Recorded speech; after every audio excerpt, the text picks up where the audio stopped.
আসসালামু আলাইকুম everyone, welcome to our air mind sport চ্যানেলে। আজকে আমরা একটি গুরুত্বপূর্ণ প্যারাগ্রাফ নিয়ে আলোচনা করব, যেটা হচ্ছে ইয়োর এইম ইন লাইফ। অর্থাৎ তোমরা যখন এটা পরীক্ষায় লিখবে তখন তো তোমরা লিখবে হচ্ছে মাই এইম ইন লাইফ। এখন যেহেতু আমি তোমাদেরকে বলতেছি, তাই এখন এর জন্য বলতেছি যে ইয়োর এইম ইন লাইফ।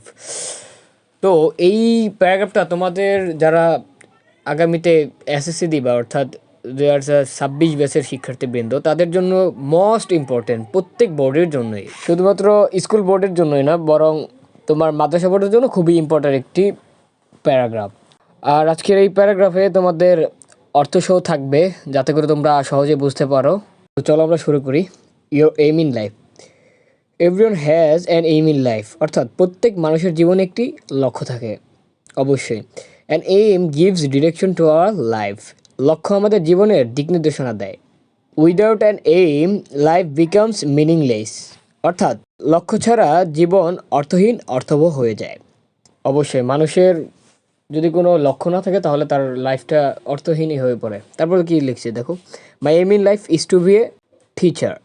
অর্থাৎ আমার জীবনের লক্ষ্য হলো একজন আদর্শ শিক্ষক হওয়া। ঠিক আছে, আমরা পরের প্যারাজে দেখি এখানে কি বলা হয়েছে। I want to be a teacher because teaching is a noble profession. অর্থাৎ আমি শিক্ষক হতে চাই কারণ শিক্ষকতা হচ্ছে একটি মহান পেশা। অবশ্যই। তারপর a teacher helps students to gain knowledge. অর্থাৎ একজন শিক্ষক শিক্ষার্থীদের জ্ঞান অর্জনে সাহায্য করেন। তারপর কি বলছে, হি shows the right path to the student. অর্থাৎ তিনি শিক্ষার্থীদের সঠিক পথ দেখান। অবশ্যই। A good teacher can change the future of a nation. অর্থাৎ একজন ভালো শিক্ষক একটি জাতির ভবিষ্যৎ পরিবর্তন করতে পারেন।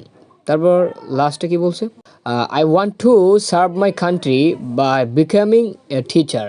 অর্থাৎ আমি শিক্ষক হয়ে আমার দেশকে সেবা করতে চাই। অবশ্যই। ঠিক আছে, আমরা পরের প্যারায় যাই। From my childhood I have like teaching others. অর্থাৎ শৈশব থেকেই আমি অন্যদেরকে পড়াতে ভালোবাসি। When my friends do not understand a lesson I try to help them. অর্থাৎ আমি আমার আমার বন্ধুরা কোনো বিষয় না বুঝলে আমি তাদের সাহায্য করি। This give me great pleasure. অর্থাৎ এতে আমি অনেক আনন্দ পাই। My teachers also inspire me a lot. অর্থাৎ আমার শিক্ষকরাও আমাকে অনুপ্রাণিত করেন, অনেক অনুপ্রাণিত করেন। কারণ তারা যদি আমাকে অনুপ্রাণিত না করতেন তাহলে আমি আমার লক্ষ্য উদ্দেশ্য কখনোই সফল করতে পারতাম না। এই জন্য আমাদের উচিত সবসময় শিক্ষকদের সাথে সদাচরণ অবলম্বন করা। ঠিক আছে, তারপর দেখো কি বলছে, they always encourage me to study well and become a good person.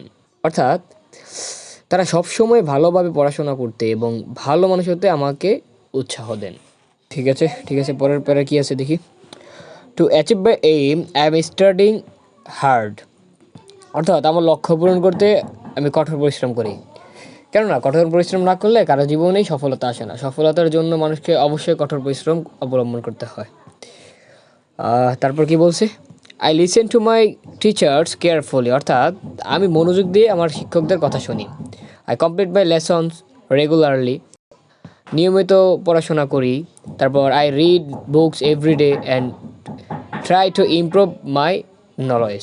অর্থাৎ প্রতিদিন বই পড়ি এবং নিজের জ্ঞান বাড়ানোর চেষ্টা করি। তারপর I know that success does not come easily. অর্থাৎ আমি জানি সফলতা সহজে আসে না, সফলতা তো বলে কই আসে না। সফলতার জন্য প্রত্যেকটি স্টুডেন্টকে অবশ্যই কঠোর পরিশ্রম অধ্যবসায় করতে হয়। তারপর কি বলছে, hard work and patience are needed to fulfil an aim. অর্থাৎ লক্ষ্য পূরণে পরিশ্রম ও ধৈর্য দরকার। শুধুমাত্র তোমার পরিশ্রম করলে চলবে না, অবশ্যই তার সাথে ধৈর্য থাকতে হবে। কারণ ধৈর্য না থাকলে মানুষ কখনোই অধ্যবসায়ী হতে পারে না। তো ঠিক আছে, তারপরের প্যারা কি বলছি দেখো, if I become a teacher I will teach my students with care and love. অর্থাৎ আমি যদি শিক্ষক হতে পারি তাহলে ভালোবাসা ও যত্ন নিয়ে শিক্ষার্থীদের পড়াবো। দেখো এর নিচের অর্থ দেওয়া আছে, তোমরা চাইলে এখান থেকেও পড়ে নিতে পারবা, সমস্যা নাই। ঠিক আছে, তারপরে আরও কিছু প্যারা আছে, দেখো সেগুলো আমরা একটু পড়ে নিই। I will try to make them honest and responsible citizens. এর অর্থ হচ্ছে আমি তাদের সৎ দায়িত্বশীল নাগরিক হিসেবে গড়ে তুলতে চেষ্টা করব। তারপরে সেন্টেন্সে কি বলছে চলো দেখি। I will teach them moral values as well as education. এর অর্থ হচ্ছে তোমার দেখো নিচে দেওয়া নাই, সেটা আমি বলে দিচ্ছি, তোমরা এটা একটু কারেকশন করে নিবা। তারপর সেন্টেন্স কি বলছে দেখো।